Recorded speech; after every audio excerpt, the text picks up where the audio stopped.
Hola a todos y bienvenidos al canal. Hoy les traigo algo realmente escalofriante que no dejará a nadie indiferente. Prepárense para sumergirse en el oscuro y perturbador mundo de las historias de terror sobre bebés. A lo largo del vídeo, les contaré 3 relatos que están diseñados para poner los pelos de punta y mantenerlos al borde del asiento.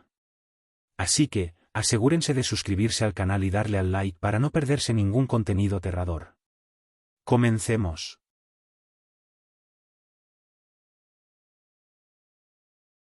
En el pequeño y apartado pueblo de Valle Sombrío, la niebla parecía ser una constante presencia, envolviendo el paisaje en una bruma espesa que nunca se disipaba.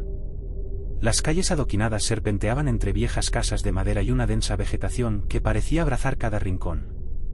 El silencio era casi palpable, interrumpido solo por el crujido ocasional de las ramas o el canto lejano de un ave nocturna. En el borde del pueblo se alzaba la mansión de la familia Cordero, una estructura antigua de ladrillos desgastados y ventanas polvorientas, rodeada de un jardín descuidado y hiedra enredada. La casa, que había estado deshabitada durante años, tenía una presencia casi fantasmagórica, como si esperara pacientemente el regreso de sus antiguos moradores. La historia de la cuna de los Cordero era casi tan antigua como la mansión misma. Esta cuna de madera, con intrincados tallados y un brillo que parecía resistir el paso del tiempo, había estado en la familia durante generaciones. La leyenda contaba que la cuna había sido hecha por Samuel Rojas, un carpintero que había perdido a su hijo en un accidente trágico. Desesperado por traer a su hijo de vuelta, Rojas había infundido en la cuna un oscuro hechizo, lo que, en lugar de devolverle la vida, había traído una serie de tragedias a cada niño que la había usado. La cuna se convirtió en un símbolo de desgracia, una maldición oculta en las maderas talladas que la formaban. Alicia Cordero, la última heredera de la familia, estaba a punto de enfrentar una nueva etapa en su vida. Junto a su esposo, Luis, había decidido mudarse a la casa familiar en Valle Sombrío para prepararse para la llegada de su primer hijo. La decisión de mudarse a la mansión fue motivada por el deseo de Alicia de conectar con sus raíces y crear un hogar para su bebé en el lugar donde ella había pasado muchas de sus vacaciones de infancia. Aunque la casa estaba en ruinas y el mobiliario parecía estar pidiendo a gritos una renovación, Alicia estaba emocionada por la idea de restaurar el hogar que había significado tanto para ella. El primer día en la casa fue una mezcla de emociones. Alicia y Luis comenzaron a desempacar y a limpiar. La cuna, que había estado en el desván durante años, era la primera cosa que Alicia decidió restaurar. El polvo había cubierto su superficie, y las telarañas colgaban de los bordes.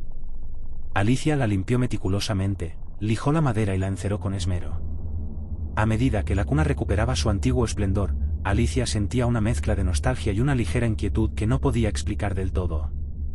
A pesar de los rumores sobre la cuna, decidió que era una parte importante de su herencia y que debía usarla para su hijo. El nacimiento de Martín llegó en una mañana despejada, con el sol brillando y el aire fresco. Alicia y Luis estaban llenos de alegría y emoción al recibir a su hijo en el hospital.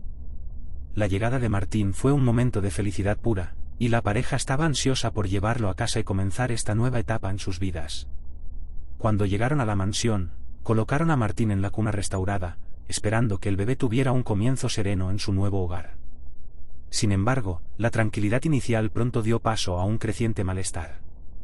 Durante las primeras noches en la casa, Martín lloraba inconsolablemente. Alicia y Luis hicieron todo lo posible para calmar al bebé, pero nada parecía funcionar. El llanto de Martín se hacía más intenso a medida que avanzaba la noche, y la temperatura en la habitación del bebé parecía bajar inexplicablemente. Alicia comenzó a notar que la cuna emanaba un frío que no podía explicarse, y la sensación de incomodidad en la habitación se hacía cada vez más palpable. A medida que pasaban los días, los sucesos extraños se acumulaban.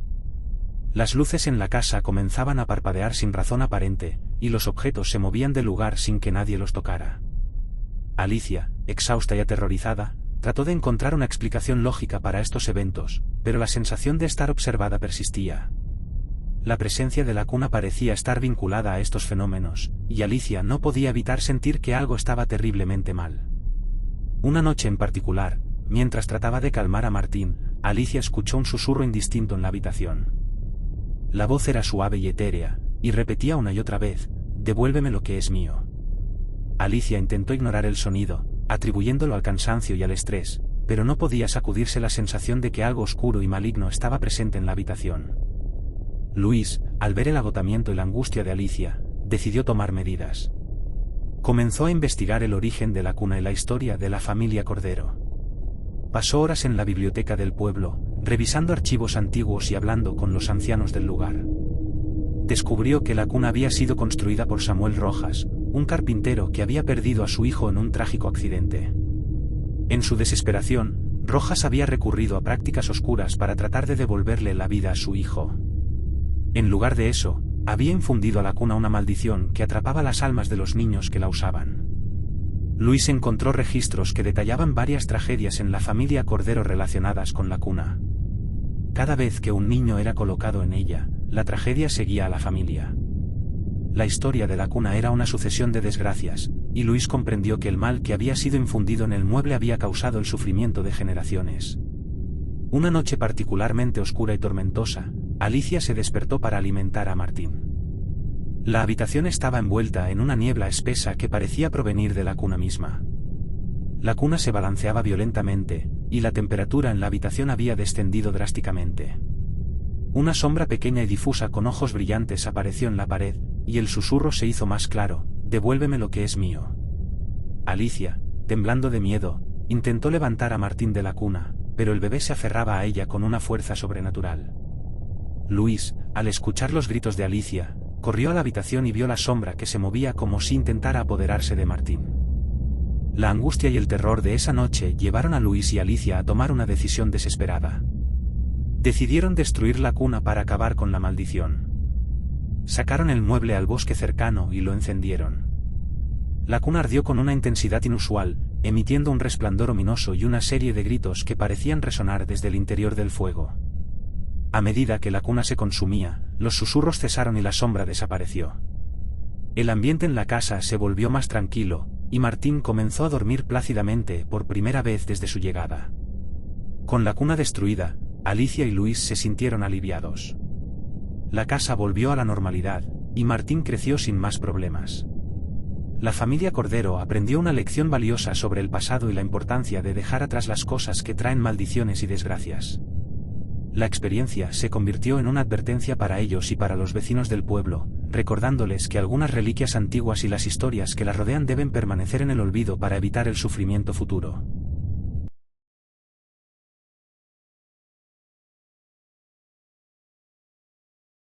En el corazón de la desolada campiña, alejada de la vista de la mayoría de los habitantes del pueblo cercano, se alzaba la mansión Hawthorne. Con sus torres góticas y ventanas rotas, la mansión tenía un aire de abandono que hacía que incluso los más valientes se sintieran incómodos al pasar cerca. Durante décadas, se había considerado una ruina, un recordatorio del esplendor perdido de una familia que había caído en desgracia. Un día, Amelia y Jonathan Blake decidieron explorar la mansión Hawthorne. Recientemente se habían mudado al pueblo, y como aficionados a la historia y a los misterios, la mansión les había intrigado desde el primer momento en que la vieron. La leyenda local hablaba de un antiguo diario escondido en la mansión, que contenía secretos oscuros sobre la familia Hawthorne y su caída en desgracia. La promesa de desenterrar un misterio oculto impulsó a los Blake a aventurarse en el edificio. El primer vistazo a la mansión mostró un interior desolado y polvoriento. Las paredes estaban cubiertas de telarañas y las alfombras eran apenas reconocibles bajo una capa gruesa de polvo. Los Blake se adentraron en la mansión con linternas y cámaras, decididos a explorar cada rincón. Mientras avanzaban por los pasillos crujientes, encontraron vestigios de una vida pasada, muebles antiguos cubiertos con sábanas blancas, retratos descoloridos en las paredes y un aire de melancolía que parecía impregnar el lugar. Al llegar al ala este de la mansión, Amelia y Jonathan descubrieron una biblioteca oculta tras una puerta que parecía no haber sido abierta en décadas. El polvo y las telarañas cubrían las estanterías llenas de libros antiguos. Jonathan, mientras exploraba las estanterías, encontró un diario encuadernado en cuero negro, con el título Confesiones de un Hawthorne grabado en letras doradas. La cubierta estaba desgastada, pero el diario parecía intacto. El diario pertenecía a Edmund Hawthorne, el patriarca de la familia y una figura envuelta en misterio y controversia. A medida que Jonathan y Amelia hojeaban las páginas, descubrieron relatos perturbadores sobre la vida de la familia. Edmund había comenzado a experimentar visiones y presagios oscuros que lo llevaron a realizar rituales prohibidos en un intento desesperado de proteger a su familia de lo que él creía que era una maldición ancestral. A medida que leían, el ambiente en la mansión comenzó a cambiar. Los ruidos en los pasillos se hicieron más frecuentes, y las sombras en las esquinas parecían moverse con una vida propia. Amelia, sintiendo una creciente inquietud, sugirió que quizás fuera mejor dejar el diario y abandonar la mansión. Jonathan, sin embargo, estaba decidido a continuar. Creía que el diario contenía pistas cruciales para entender lo que había sucedido con la familia Hawthorne. Esa noche, mientras los Blake dormían en una de las habitaciones de la mansión, comenzaron a experimentar una serie de eventos inquietantes. Los muebles se movían solos, y los susurros eran cada vez más audibles. En medio de la oscuridad, Amelia despertó con una sensación de opresión y vio una figura borrosa al pie de la cama. La figura parecía estar susurrando palabras ininteligibles mientras su rostro se ocultaba en las sombras. Amelia se despertó a Jonathan, y ambos se apresuraron a salir de la habitación. La casa estaba en completo caos, las luces parpadeaban, los cuadros caían de las paredes y un frío helado se había apoderado del lugar. Decidieron regresar a la biblioteca para examinar el diario con más detenimiento, con la esperanza de encontrar alguna explicación para los fenómenos que estaban ocurriendo. El diario reveló un pasaje inquietante sobre un pacto oscuro que Edmund Hawthorne había hecho con una entidad desconocida. En su desesperación por salvar a su familia, había ofrecido un sacrificio terrible, el alma de uno de sus hijos. A medida que Jonathan y Amelia leían el pasaje, el ambiente en la biblioteca se volvió opresivo. Las páginas del diario comenzaron a temblar y un grito agudo resonó en la mansión. Con el corazón latiendo con fuerza, los Blake intentaron abandonar la mansión, pero se encontraron atrapados en un ciclo interminable de habitaciones y pasillos que cambiaban de forma. La mansión parecía tener vida propia, y cada intento de escapar solo los llevaba a más habitaciones desconocidas. En su desesperación, Jonathan y Amelia decidieron enfrentarse a la entidad que aparentemente estaba ligada al diario y a la mansión.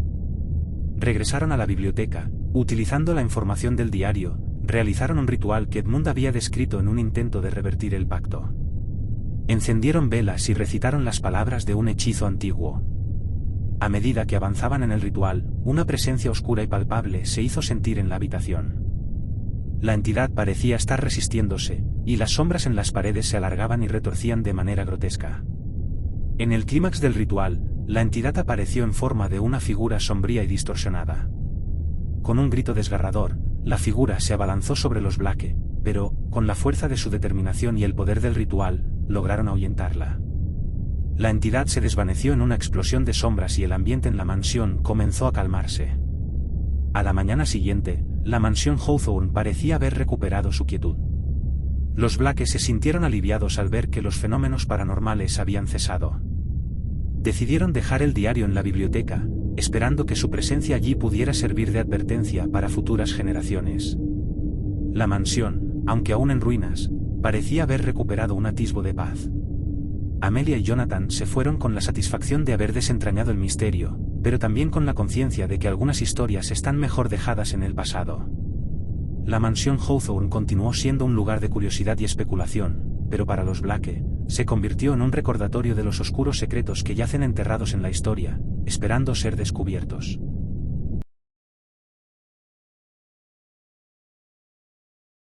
En lo profundo de un bosque espeso y oscuro, alejada de la civilización, se erguía la antigua escuela de San Gabriel. Fundada a principios del siglo XX, la escuela había sido un prestigioso internado para jóvenes de familias adineradas, pero había cerrado sus puertas tras una serie de incidentes trágicos que dejaron una sombra sobre su historia. La mayoría de los habitantes del pueblo cercano evitaban hablar de la escuela, y los que se atrevían a mencionar su nombre lo hacían en murmullos temerosos. Años después de su cierre, la escuela se convirtió en un atractivo para los investigadores paranormales y los aventureros en busca de emociones fuertes. Los rumores de apariciones y fenómenos inexplicables mantenían el lugar en el centro de la atención de aquellos que buscaban lo oculto. Claire y Tom, dos estudiantes de psicología interesados en fenómenos paranormales, decidieron explorar la escuela como parte de un proyecto de investigación. Estaban convencidos de que, si bien los informes de actividad paranormal podían ser exagerados, una investigación exhaustiva podría proporcionar una explicación racional a los eventos supuestamente sobrenaturales. La primera impresión de la escuela era la de un lugar que había sido olvidado por el tiempo. El edificio estaba cubierto de hiedra, y las ventanas rotas permitían que la luz de la luna se filtrara en el interior. El suelo crujía bajo sus pies, y un aire de abandono envolvía cada rincón. Claire y Tom instalaron sus equipos y comenzaron a explorar las distintas áreas de la escuela, el aula principal, el gimnasio, la biblioteca y los dormitorios. A medida que avanzaban por los pasillos desmoronados, Claire y Tom encontraron evidencias de un pasado inquietante. Los pupitres y las sillas estaban cubiertos de polvo, y en las paredes había dibujos infantiles desvanecidos, testigos de un tiempo en el que el lugar estaba lleno de vida. Sin embargo, había algo en el ambiente que hacía que el aire pareciera más denso y que las sombras parecieran moverse con una voluntad propia. Una noche, mientras realizaban una vigilia en la biblioteca, comenzaron a experimentar fenómenos extraños. Las luces parpadeaban sin motivo aparente, y un escalofriante frío se extendía por la habitación. Claire y Tom escucharon susurros inaudibles y vieron sombras moviéndose en las esquinas de la habitación. Aunque intentaron registrar estos eventos con sus cámaras y grabadoras, los aparatos parecían fallar en los momentos más críticos, como si algo estuviera interfiriendo con su equipo. Al revisar sus grabaciones, Claire y Tom descubrieron un patrón inquietante. Había una voz en las grabaciones que decía, "No están solos". La voz parecía provenir de los rincones más oscuros de la escuela, y el tono era bajo y gutural, lleno de una desesperación que helaba la sangre. Decididos a descubrir la fuente de estos mensajes, los investigadores continuaron su exploración. Mientras investigaban el gimnasio, encontraron una serie de antiguos retratos enmarcados de los estudiantes que habían asistido a la escuela. Uno de ellos llamó la atención de Claire y Tom, un joven con una mirada vacía y triste. La información que encontraron en un archivo deteriorado reveló que el joven había sido uno de los estudiantes que desapareció misteriosamente antes del cierre de la escuela. La desaparición de este estudiante, junto con otros incidentes inexplicables, había llevado al cierre de la institución. Esa noche, Claire y Tom decidieron pasar la noche en el dormitorio principal, el área que parecía estar en el centro de la actividad paranormal. Colocaron cámaras de vigilancia y grabadoras en las habitaciones y se prepararon para una larga noche. A medida que avanzaba la noche, el ambiente se volvía cada vez más inquietante. Los crujidos de la estructura parecían amplificarse, y un viento helado soplaba a través de las ventanas rotas. A medianoche, las cámaras capturaron imágenes perturbadoras, puertas que se abrían solas, sillas que se movían sin causa aparente y un parpadeo intermitente en las luces. Claire y Tom sintieron una presencia abrumadora, como si fueran observados por algo más allá de lo que podían entender. En un momento dado, la figura del joven del retrato apareció en el marco de la puerta del dormitorio. Su rostro estaba pálido y sus ojos, vacíos. Claire y Tom, paralizados por el miedo, intentaron comunicarse con el espíritu, pero sus voces eran absorbidas por el aire frío y pesado que los rodeaba. La figura comenzó a acercarse a ellos, y un sentimiento de desesperación llenó el cuarto. Claire, temblando, logró decir, ¿qué quieres de nosotros? La figura, con un gesto de tristeza, levantó un brazo hacia el suelo y luego se desvaneció en una nube de sombras. A la mañana siguiente, Claire y Tom se sintieron aliviados de haber sobrevivido a la noche, pero estaban profundamente perturbados por lo que habían experimentado. Revisaron sus grabaciones y encontraron que la figura del joven aparecía en varias tomas, como si estuviera intentando comunicarse con ellos. Decidieron llevar el diario de la escuela al archivo del pueblo, con la esperanza de que sus hallazgos pudieran ayudar a resolver el misterio de las desapariciones y el cierre de la escuela. A pesar de sus esfuerzos por dar a conocer sus descubrimientos, la escuela de San Gabriel permaneció envuelta en su misterio. La investigación de Claire y Tom se convirtió en una pieza más del rompecabezas de lo desconocido, y la escuela continuó siendo un lugar que desafiaba las explicaciones lógicas. Los susurros y las sombras siguieron siendo parte de su legado, un recordatorio inquietante de las tragedias que habían sucedido en su interior. Amelia y Jonathan volvieron al pueblo con la conciencia de que algunas historias están destinadas a permanecer sin resolver. La escuela de San Gabriel continuó siendo un lugar de especulación y temor, un vestigio de un pasado oscuro que seguía esperando ser desentrañado por aquellos que se atrevieran a enfrentar sus secretos.